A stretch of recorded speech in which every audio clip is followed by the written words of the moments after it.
Sejak kapan usaha budidaya ikan Bapak didirikan? Saya usaha ikan sejak 7 tahun yang lalu.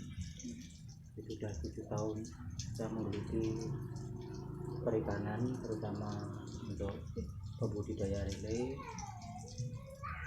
Jadi untuk kapasitas bisa pertama itu bisa itu untuk pengembangan berarti kan pertanian. Iya. Pertama itu bisa itu pertanian, yang kedua itu perikanan, yaitu termasuk budidaya lele, perikanan. Ini untuk usaha membantu untuk keberlangsungan hidup. Iya. Usaha budidaya ikan ini Bapak didirikan sendiri atau kelompok usaha? Kalau saya, kalau yang ini pribadi, jadi tidak ada bantuan, modal usaha sendiri, pokok juga sendiri. Tapi saya juga punya kelompok namanya Mina Kalirejo, jadi saya sebagai ketua.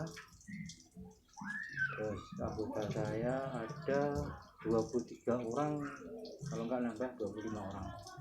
Jadi satu orangnya itu ada 3 sampai 4 kolam, ada yang 8 kolam, saya sendiri 20 kolam. Terus alhamdulillah kami berjalan 7 tahun sampai sekarang masih eksis. Dan kami sendiri, terutama saya juga Kajibah sebagai ketua UPP dari Kabupaten Grobogan, termasuk juga. Jadi seluruh Kabupaten Grobogan di sini tuh yang mengayomi. Jadi seluruh Kabupaten, dari Gedung Ngombo, dari Kelambu sampai Gedung Jati sampai sini, itu kalau ada apa-apa konsultasi sama sini. Jenis ikan apa saja Pak yang dibudidaya di sini? Untuk kemarin 6 tahun yang lalu, 5 tahun yang lalu itu lele.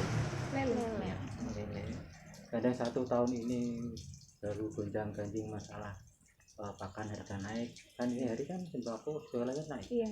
Jadi pakan naik pesat. Akhirnya setengah tahun yang lalu saya hentikan dulu untuk saya, tapi sama teman-teman juga masih ada, tapi dimakani dengan pakan alternatif. Ada jadi contoh tiren itu ayam yang udah mati kemarin itu, nanti diolah dijadikan pakan. Motivasi Bapak mendirikan usaha ini? Motivasi saya kalau di sini itu ingin membuka sumber daya manusia. Jadi di sini dulu itu desa sini itu masih vakum, terutama dalam pertanian tidak vakum, tapi untuk hal lain, usaha-usaha lain vakum. Jadi banyak untuk penggeraknya itu tidak ada. Jadi motivasi saya itu untuk menggerakkan sumber daya manusia di kalangan setempat, khususnya umumnya di seluruh desa. Seberapa sering kolam itu dikuras? Ya. Berapa sering Pak? Apa nih? Dikuras kolamnya ikan itu? Kalau lele itu tinggal airnya kalau nanti ikannya itu pada jongok itu biasanya asam amonia atau dikatakan pH itu naik. Kalau pH naik, otomatis kesehatan lele juga terganggu, dia jadi naik ke asam, oksigen itu tidak ada. Jadi kalau kita nggak 1 bulan sekali atau 2 bulan sekali nggak masalah, yang penting ikan itu nggak naik, nggak jongok itu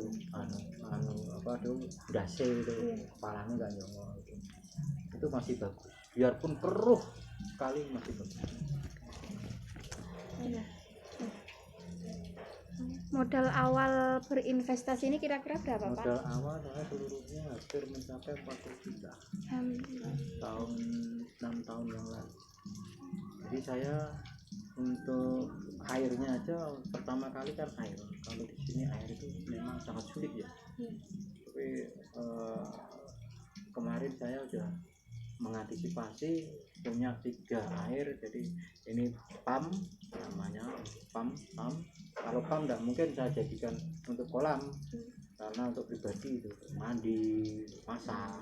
Tapi untuk hal yang lain itu ada dua macam. Jadi kita ada sipel itu memang mahal sekali, pada waktu itu 8 juta. Tapi terus sanyo untuk deker itu, jadi untuk airnya aja kita merogoh kocek 12 juta. Sudah Pak, sudah. Ya, kalau sudah itu nanti kita bisa lihat ke sana. Tapi untuk sementara saya memang tidak dilele. Untuk 1 tahun ini vakumnya di ikan hias. Jadi saya mencoba, memang saya sebagai ketua itu seharusnya memberi contoh kepada anggota. Jadi saya sendiri pertanian tidak ada, tapi saya punya usaha, wirausaha di sini telur asin yang karyawan saya mencapai 10 orang, yang 6 orang itu untuk yang les, yang 3 orang untuk di belakang. Jadi kami sendiri lele atau perikanan itu cuma untuk sambil. Jadi untuk utama belum bisa. Karena apa? Di sini tuh kalau utama itu harus ada sekitar kolam 50 sampai 40 kolam, itu baru utama. Bahkan saya pun survei Grobogan dengan Demak itu memang paling sulit masalah perikanan, agak sulit. Apapun yang terjadi agak sulit sekali, kecuali saya sudah survei di Magelang, Pacet itu saya sudah ke Jogja sama ke Boyolali, terus ke Kediri saya survei, ke Malang. Jadi kita dalam jangka 6 tahun itu enggak ini juga kita harus mencari ilmu di luar, terus sampai ke Pati, sampai mendatangkan bibit sendiri. Terus pada itu kita sebagai percontohan untuk rekan-rekan satu kelompok anggota, pantasnya coba dikasih dulu. Terus setelah itu saya mencoba lele berhenti. Saya masih teman-teman masih di lele, tapi saya mencoba di ikan hias. Kalau sama ikan hias nanti kita juga investasinya bagus ya, nanti saya ilmu saya sudah saya tularkan ke teman-teman seluruh anggota gitu. Jadi nanti untuk lelenya sudah ada pemasaran sendiri, sudah ada, pokoknya sudah komplit. Kalau di sini tuh kan hiasnya insya Allah juga ada pemasaran tersendiri nantinya. Jadi saya pengen sekali di sini tuh, pengen sekali saya tuh mengembangkan sumber daya manusia.